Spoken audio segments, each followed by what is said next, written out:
Hello guys, आप सभी का स्वागत है हमारे ऑनलाइन वेब ट्यूटर चैनल पे। मैं हूं संजय। हम जो कोर्स कंटिन्यू कर रहे हैं वो है Laravel 8 framework tutorial and this is our partner 58। इस वीडियो सेशन में गाइस हम बात करेंगे व्हाट इज स्टब कस्टमाइजेशन। मेरी एक रिक्वेस्ट है, अगर आपने चैनल को सब्सक्राइब नहीं किया है फटाफट चैनल को सब्सक्राइब कर दें ताकि आने वाली वीडियोस की लेटेस्ट अपडेट आपको मिलती रहे। इस वीडियो सेशन को स्टार्ट करने के पहले अगर मैं जाऊं टर्मिनल पे और टाइप करूं PHP आर्टिशन, ये है हमारा वो सेटअप जो कि हमने लास्ट वीडियो सेशन में क्रिएट किया था। PHP आर्टिशन, जैसे ही हमने PHP आर्टिशन एंटर प्रेस किया, ये है हमारे सामने एक आर्टिशन कमांड पैलेट। इस आर्टिशन कमांड पैलेट को यूज करके हम काफी सारे फाइल्स को क्रिएट कर सकते हैं। लाइक अगर हमें कोई कमांड फाइल क्रिएट करना हो, हम यूज करेंगे मेक कमांड। कंपोनेंट क्रिएट करना हो, मेक कंपोनेंट।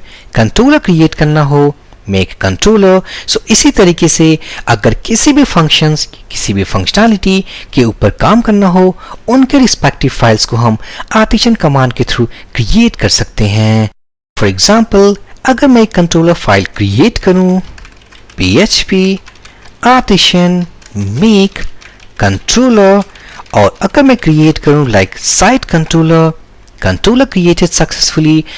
इस कमांड के हेल्प से हमने site controller .php file create किया है। अगर मैं जाऊं एडिटर पे, डायरेक्टरी स्ट्रक्चर को रिलोड करूंगा, ऐप http कंट्रोलर्स, और यहां पर है हमारे पास साइट कंट्रोलर .php। इस कंट्रोलर फाइल में, इस PHP फाइल में हमारे पास एक pre defined skeleton of code है, जहां पर एक नेम स्पेस डिफाइंड है, यूज पैकेज डिफाइंड है, साथ ही साथ हमारे पास एक क्लास डिक्लेरेशन है। आखिर जैसे ही हमने कंट्रोलर क्रिएट किया, ये स्केलेटन ऑफ कोड कहां से आए? अगर इसके साथ इस फंक्शनैलिटी को समझना हो, इनके कस्टमाइजेशन के डीपर लेवल तक जाना हो, हम काम करेंगे स्टब कस्टमाइजेशन के ऊपर। सबसे पहले हम इनके सोर्स को जानेंगे कि आखिरकार ये कोड कहां से आते हैं, और अगर हमें कुछ कस्टमाइजेशन करनी हो उन फाइल्स के ऊपर तो हम किस तरीके से काम कर सकते हैं। इसी तरीके से अगर मैं एक मॉडल फाइल क्रिएट करूं, PHP आर्टिशन मेक मॉडल, और अगर मैं कहूं student model, press enter, model create हो चुका है। Go and reload, app models, student model. यहां पर अगेन हमारे पास स्टूडेंट मॉडल फाइल में स्केलेटन ऑफ कोड है, जहां पर जैसे हमने इस कमांड को पास किया लाइक मेक मॉडल, इस कमांड को रिकॉग्नाइज करके इस स्केलेटन ऑफ कोड को इस फाइल पे इसने पुट किया है। इन प्रीडिफाइंड स्केलेटन ऑफ कोड्स को अगर कस्टमाइज करना हो, इनके कोड में कुछ और हमें ऐड करना हो, तो हम किस तरीके से ऐड कर सकते हैं? सिंपली मैं जाऊंगा ब्राउजर पे, Laravel की ऑफिशियल वेबसाइट पे, डॉक्यूमेंटेशन को। If you go inside documentation, digging deeper, artisan console, और इस आर्टिशन कंसोल सेक्शन के अंदर हमारे पास है कॉल्ड स्टब कस्टमाइजेशन। अगर किसी भी प्री डिफाइंड टेम्पलेट, किसी भी pre defined layout like controller, model, factory, migration, Laravel के जितने भी हमारे प्री डिफाइंड टेम्पलेट्स हैं, अगर उनके कस्टमाइजेशन पे काम करना हो, then we need to work with stub customisation. Stub customisation क्या है? The artisan consoles make command are used to create a variety of classes such as controllers, jobs, migration, tests. जैसा कि इस लाइन का मतलब है कि हम make कमांड को यूज करके Laravel में हम क्लासेस को क्रिएट कर सकते हैं, जो क्लासेस रिप्रेजेंट करेंगे किसी कंट्रोलर को, जॉब्स को, माइग्रेशंस को एंड टेस्ट को। These classes are generated using stub. ये स्टब को यूज करके ये क्लासेस जनरेट होते हैं। इनका मतलब ये स्केलेटन ऑफ कोड जो हमने गेट किया अपने कंट्रोलर के केस में, मॉडल के केस में, ये आते हैं हमारे स्टब के अंदर से। However, you may want to make small changes to files generated by Artisan. अगर हमें small changes करना हो, इनके skeleton of code में कुछ customization के ऊपर काम करना हो, we need to work with stub customization. और हमें सबसे पहले उन टेम्पलेट फाइल्स को गेट करना होगा। अभी फिलहाल जो स्केलेटन ऑफ कोड हम यहाँ पर देख रहे हैं वो स्केलेटन कोड को अगर कस्टमाइज करना हो वो अवेलेबल नहीं है हमारे सेटअप में। सो उसको अवेलेबल करने के लिए हमें स्टब को पब्लिश करना होगा। सो स्टब को पब्लिश करने के लिए मैं इस कमांड को कॉपी करूंगा, टर्मिनल पे जाऊंगा, पेस्ट करूंगा php artisan stub publish, enter press करूं, स्टब पब्लिश्ड सक्सेसफुली। अगर मैं जाऊं एडिटर पे, गो एंड रिलोड, सो यहां पर हमारे पास अपने उसी एप्लीकेशन फोल्डर में हमारे पास एक न्यू फोल्डर है कॉल्ड स्टब्स। अगर मैं स्टब्स ओपन करूं, सो यहां पर हम काफी सारे फाइल्स देख सकते हैं with file extension called .stub, cast.stub, console.stub, controller.api.stub। सो इसी तरीके से हमारे पास काफी सारे फाइल्स हैं। सो जो हमने मॉडल क्रिएट किया है दैट इज studentmodel.php।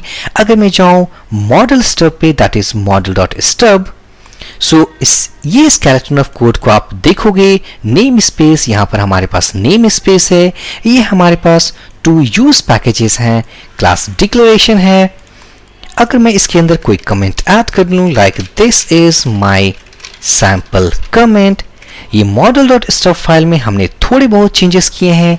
इसी तरीके से अगर मैं कंट्रोलर फाइल पे चेंज करूं, यहां पर हमारे पास काफी सारे कंट्रोलर के स्टब फाइल हैं, controller.stub, ये हमारा रिसोर्स कंट्रोलर है जहां पर हमारे पास index method, create method, store method, काफी सारे मेथड हैं।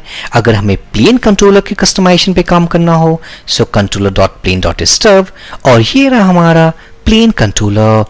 अगर इसके अंदर मैं दो मेथड को ऐड कर दूं like public function method 1, sample method 1, इसी तरीके से अगर मैं इसी फंक्शन को कॉपी कर लूं, पेस्ट कर लूं that is public function method 2, save कर दूं, सो हमने दो स्टब फाइल कस्टमाइज किए दैट इज model.stub, controller.plain.stub।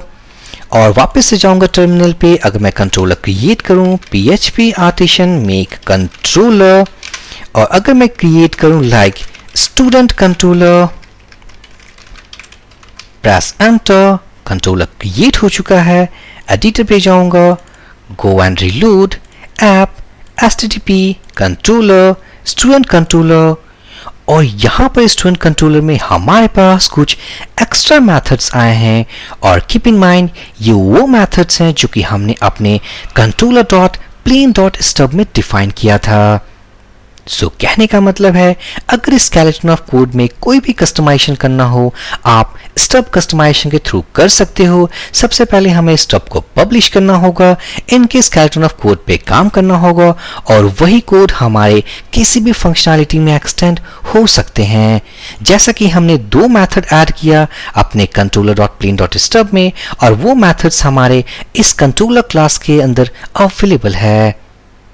इसी तरीके से अगर मैं कुछ और चेंजेस करूं वो रिफ्लेक्ट होंगे हमारे किसी भी कंट्रोलर में जो हम इस एप्लीकेशन में क्रिएट करेंगे। अगर मैं मॉडल क्रिएट करूं php artisan make model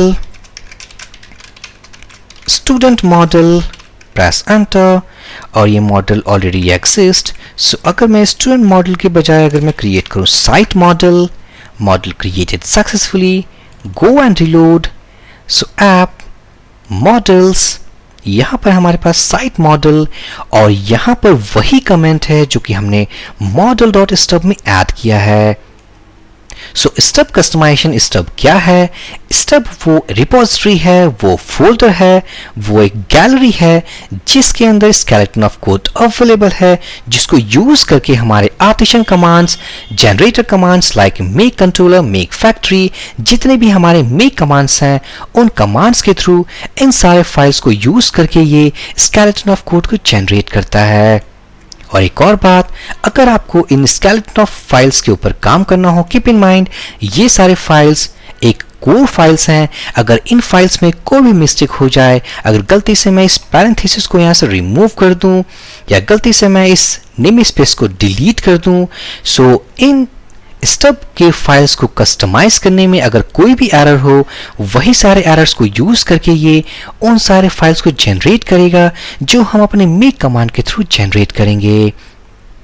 सो अगर हमारे स्टब फाइल में कोई भी एरर होगी, ये स्टब फाइल्स हमारे एप्लीकेशन फाइल्स को जनरेट करने के बाद एप्लीकेशन को क्रैश कर सकता है।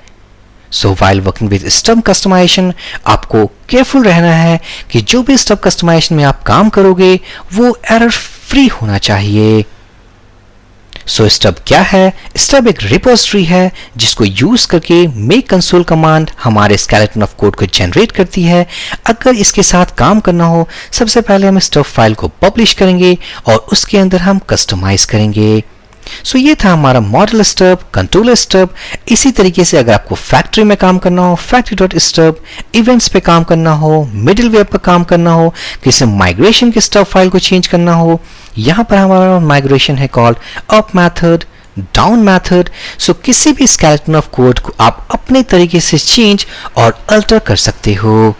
So for this video session guys, thank you for watching and have a great day.